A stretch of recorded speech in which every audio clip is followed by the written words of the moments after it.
Warangal Autonagar cross road green Honda Kapil మోటార్స్లో electric hybrid vehicle Honda సిటీని Matwada ICP Girish Kumar Kalakota మార్కెట్లో విడుదల చేశారు. ఈ సందర్భంగా సంస్థ మేనేజర్ పరమేశ్వర్ మాట్లాడుతూ ఎన్నో ఆధునిక ఫీచర్స్ ఈ కొత్త వెహికల్లో ఉన్నాయని తెలిపారు. 8 సంవత్సరాల వారంటీతో పాటు 3 డ్రైవ్ మోడ్స్ ప్రత్యేకతలు ఉన్నాయన్నారు. ఎక్స్ షోరూమ్ ప్రారంభ ధర 19.55 లక్షల రూపాయలని ఆయన తెలిపారు. ఈ కార్యక్రమంలో గ్రీన్ హోండా సిబ్బంది పాల్గొన్నారు.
ఈరోజు గ్రీన్ హోండా కపిల్ మోటార్స్లో new City hybrid model launch చేయడం జరిగింది.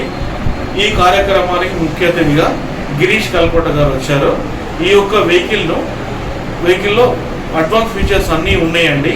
ఈ యొక్క వెహికల్ ఎక్స్షోరూమ్ కాస్ట్ వచ్చేసి 19.55 lakhs ఉంది. ఈ వెహికల్ బ్యాటరీ ప్లస్ పెట్రోల్తో నడుస్తుందండి. ఈ యొక్క వెహికల్ వచ్చేసి 26 km/లీటర్ ఇస్తుంది. ఈ యొక్క వెహికల్ వరంగల్ నగర ప్రజల కోసం టెస్ట్ డ్రైవ్ కోసం ఇంకొక 3-4 days మా దగ్గరే అందుబాటులో ఉంటుంది సార్. ఈ వెహికల్ టెస్ట్ డ్రైవ్ చేయాలనుకున్న వాళ్ళు రావచ్చు, మా షోరూమ్కి వచ్చి టెస్ట్ డ్రైవ్ చేయొచ్చు. అలాగే మా దగ్గర ఉన్న Honda city, Honda WRV, Honda amaze, Honda George vehicles కూడా మా దగ్గర మంచి స్కీమ్స్ తోటి ఈ మంత్ డెలివరీస్ ఇస్తున్నాం సార్. ఆ వెహికల్స్ కూడా కావాల్సిన వాళ్ళు వచ్చి టెస్ట్ డ్రైవ్ చేసి ఈ వెహికల్ యొక్క ఆఫర్స్ మీరు సద్వినియోగం చేసుకోవాలని చెప్పి కోరుకుంటున్నాం.